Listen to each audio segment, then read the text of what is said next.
porque esos tipos ultra bajos y con duraciones tan grandes, ¿te acuerdas aquel bono austriaco a 100 años, que aquello era Sí, sí, sí, una Luis barbaridad? Bononato.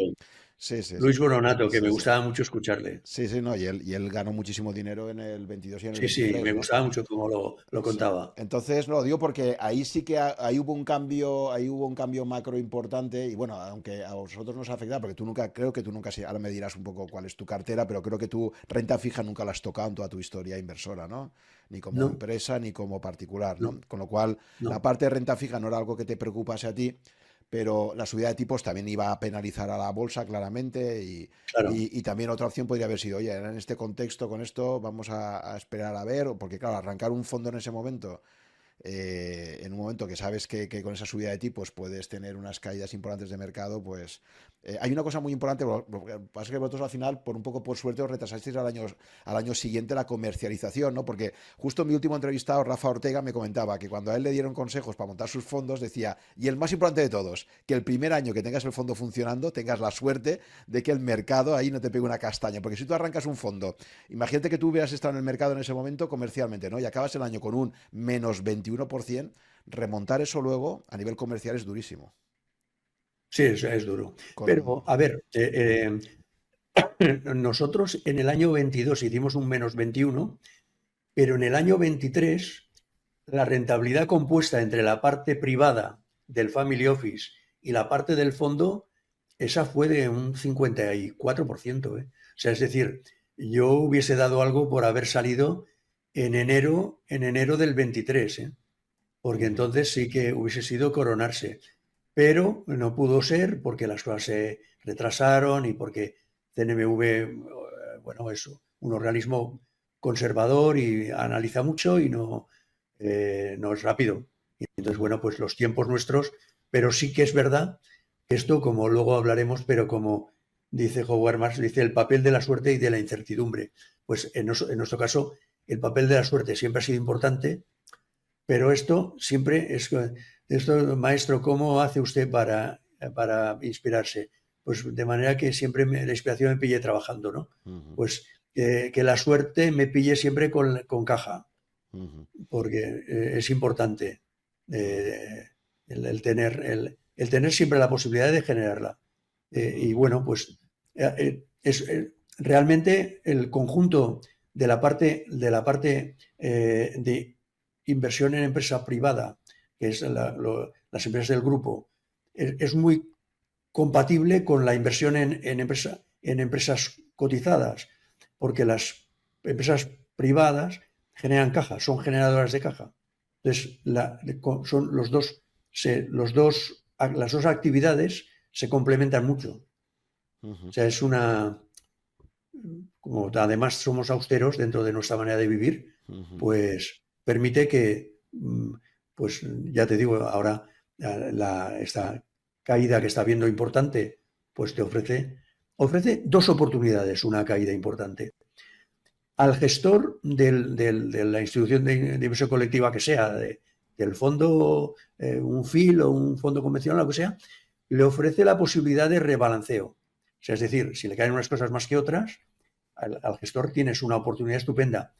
Pero el que tiene más oportunidades es el partícipe, porque el partícipe no tiene ni que pensar. O sea, si ve aquella caída, es allí donde puede.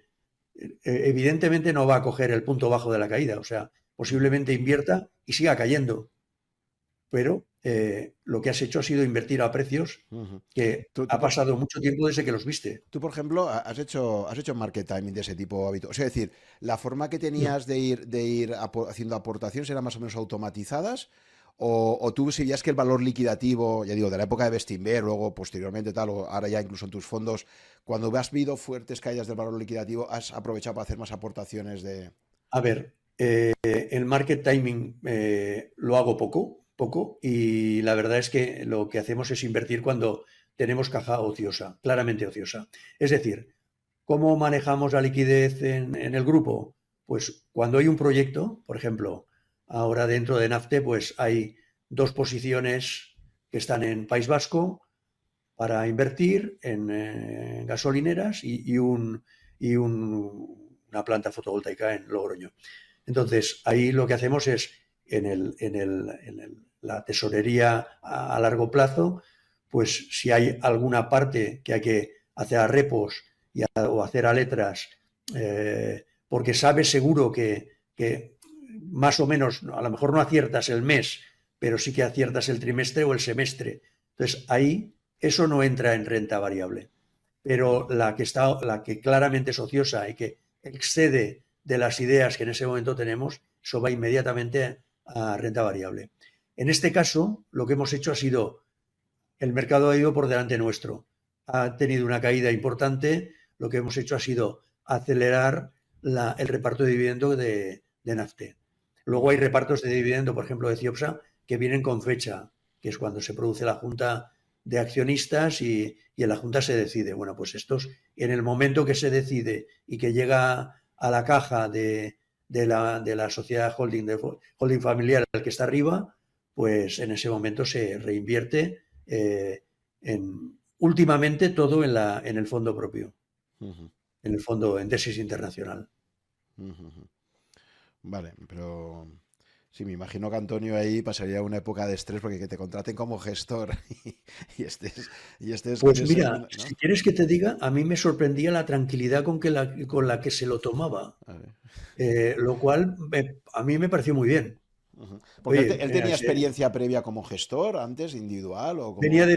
él había estado en una aseguradora en Ujú, preventiva ujú, y allí sí que estaba de una parte de la cartera la llevaba él y ujú, había sufrido y además, digamos, su patrimonio propio, ujú, hasta en ese momento o hasta el momento que se ha incorporado con nosotros, lo ha invertido directamente en compañías cotizadas. Ya a partir de ese momento lo que está haciendo es llevar toda su cartera al fondo que asesora, ujú. él y Vale, su sí. familia. Vale, entonces en la filosofía, otra cosa que me llama también la atención es que si veo la composición de la cartera de tesis internacional, por ejemplo, ¿no? Que estaba mirando aquí en Morningstar y tal, al final las primeras posiciones, por lo menos los últimos datos, yo no sé vosotros con qué frecuencia publicáis la cartera, no sé si habéis optado por ser más transparentes o más opacos, porque aquí Nosotros tengo 30. Ah, vale. mensualmente en la ficha Ah, vale, aquí publicamos las 10 primeras en posiciones. Morningstar pone a 30 de junio, tengo aquí los datos. Y Vale, a 30 de junio del 2024, vuestras principales posiciones eran Amazon, Meta, Microsoft, Alphabet, Booking. O sea que, y un poquito más abajo, Berkshire Hathaway, decir que habéis hecho una apuesta, no sería, digamos, una apuesta típicamente value español de toda la vida, value ex Bestinver, en el sentido de ir buscando empresas más pequeñas, empresas que el mercado no las mire tanto, sino que habéis hecho una apuesta por empresas que en muchos casos son empresas muy grandes que están miradas por mucha gente, ¿no? Y en ese sentido, por eso me recuerda un poco, vuestra cartera tiene ciertas, para mí, similitudes con la de Numantia, por ejemplo, ¿no? Que es una apuesta también por empresas muy grandes. Y yo me acuerdo que le hacía una pregunta de mérito cuando le entrevistaba y le decía, oye, no es habitual en el value español apostar por grandes empresas, ¿no? Porque de alguna forma te da la sensación como que el mercado todo el mundo lo está mirando y parece que tu ventaja competitiva como gestor value es voy a encontrar por ahí una empresa minera desconocida, un tal, ¿no? Pero él me decía, ¿no? Es que me decía mérito, no sé si tú coincides, a ver qué opinas tú. Él me decía, la paradoja es que yo creo que cuanto más mirada está una compañía, más sesgos tiene de narrativa de mercado. O sea, es más fácil que el mercado. Y en cambio, una empresa más pequeña, familiar, por ahí que tal, va a ser mucho más estable en cuanto a la valoración que se tenga, ¿no? Entonces es una cosa que puede ser contraintuitiva, ¿no? Pero me pareció un argumento muy interesante. o sea, nosotros lo que no hacemos es dejar de invertir en una compañía porque aunque sea muy fácil, si la tienes delante, todo el mundo la conoce. Cuando simplemente la analizas, la ves más de cerca y hurgas entre sus, por ejemplo, Microsoft, que Antonio siempre la pone de ejemplo, ¿no? Son verdaderos, a mí me gusta esta lucha que hacen los japoneses, el sumo, ¿no? Estos tíos que pesan 140 kilos o 200 kilos y son tremendamente ágiles. Pues Microsoft es una cosa parecida. Son gente de un peso brutal, de una capitalización brutal, pero que han sabido comportarse como una empresa pequeña. O sea, es decir, tienen crecimientos del 20, 30, crecimientos espectaculares y de manera recurrente. Entonces, la cuestión es si puedes dejar de estar ahí como inversor. O sea, es decir, si lo tienes delante de casa, ¿para qué lo tienes que ir a buscar más lejos?